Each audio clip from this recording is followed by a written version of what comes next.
part of the process that you're going to do is the ability to fire or establish and fire anchors outside your client's conscious awareness. And I'm a real fan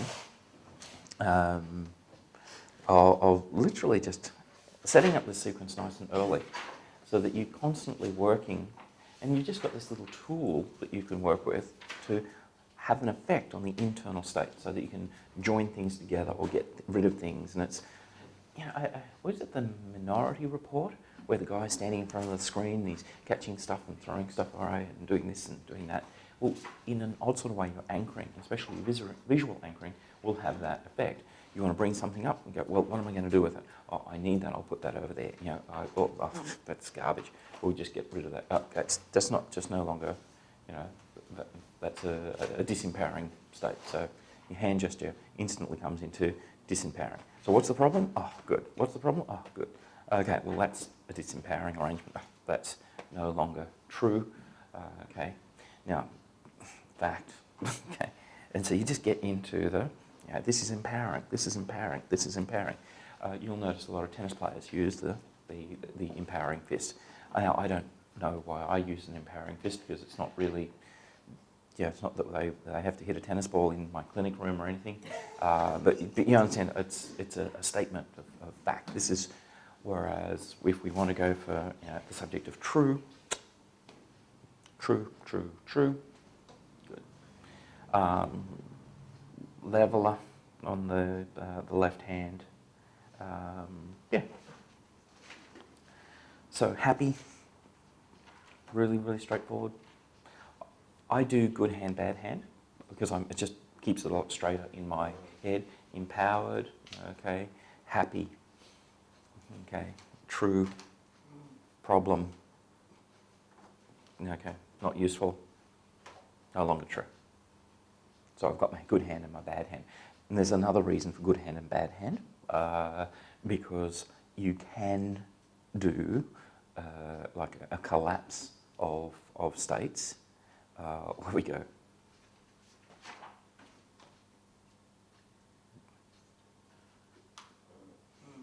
Or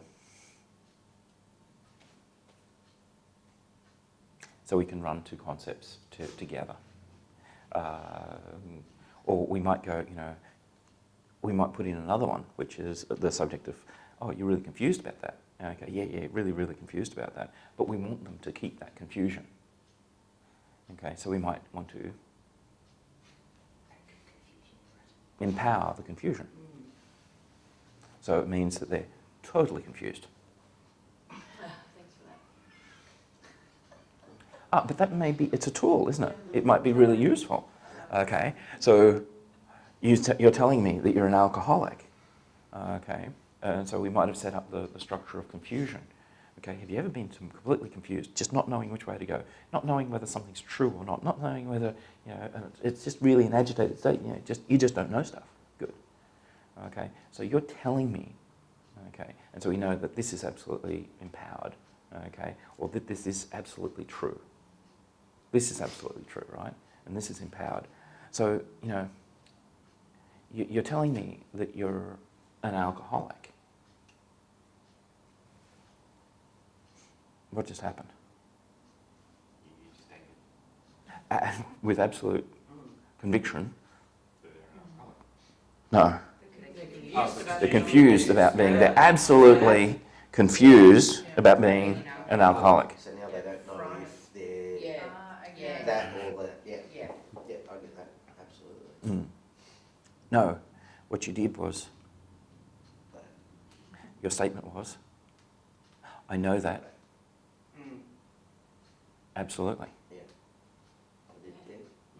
You understand? So you understand, we were setting that up for you in the room. So remember, that fist means empowered, means absolute, it means true.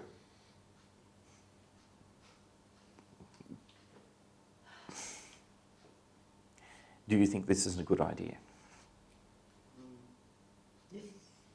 The word absolutely just... The word absolutely. It was like on a little neon sign. Flashing the lead people.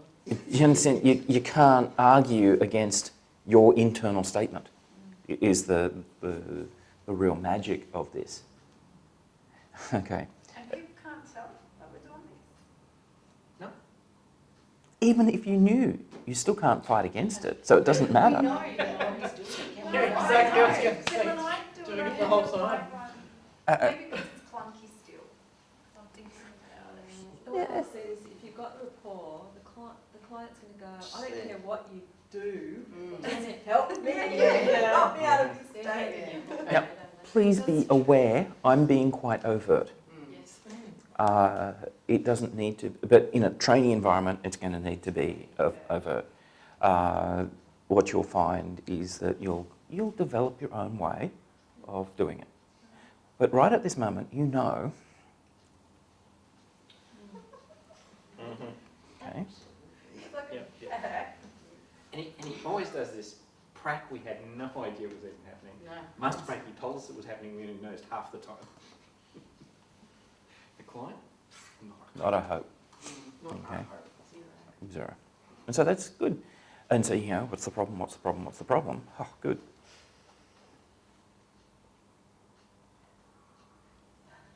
Okay, so do it for me. Okay. Think of a problem for me. Good. Got it?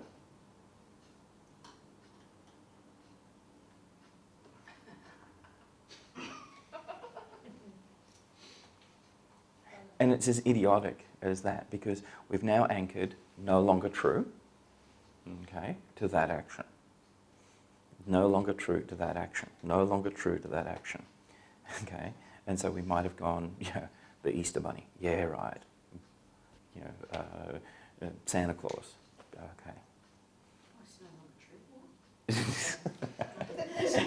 There's a lot of people that are obviously then walking around out there that just don't even get that, but are doing stuff like that. Oh, all the time. Yeah. Yeah. Okay. Sorry. Yeah, no, there's no sorries about it. I guess even when I was teaching, I remember, and the kids would laugh at me at one stage because I did it quite overtly. I would breathe in and get rid of negative, like this is when they were all going crazy, or shake it off. And I mean, that was really over-exaggerated, but this is really cool, the way you're doing it. Yeah, it is. We're saying yes and we're not really sure what to do, but yes. Thanks. And I find watching some of the speeches of dictators and people like that, you start seeing their quirks of how they're actually anchoring the crowd, and once you start looking for it, you go. Yes, it's absolutely brilliant. Okay, and that's what you're going to. And sometimes they didn't know; they just Oh no! unconsciously did that. Look, success floats to the top. That's your real catchphrase. And so, in a general population, what you'll find is that the successful individuals will have patterns and strategies. They don't know what they're doing, but it's been successful, so it comes to the top. And if we really want to pull NLP apart, NLP is the ability to pay attention to those strategies and practices of successful people and put it into some sort of formula. This is where I go, you know. And I'd have to say Richard, you know, in my experience of Richard and John, Richard's the real brains behind the system. In fact, this is something that Richard said. John was able to encode linguistically what Richard was observing and doing. So that it is a partnership in the way in which they do it, but the real brains of the thing happens to be Richard. Because what was he doing? He was just looking at how people were doing things and pulling it apart. I look at a lot of Richard's material. I think in some cases it's quite dated now. I think we've moved on in the understanding. Is he still a genius? Oh God, yeah. Is he crazy? Absolutely, beautifully, gorgeously crazy. He's a lovable crazy. Lovable crazy. Yeah. Is he a genius? Oh, without question. The number of patents that he has to his name on optics and other sciences. In other words, like we know of him as being famous in the NLP community, as being the founder of NLP, but there's a whole bunch of other things that he's got all sorts of branding points for.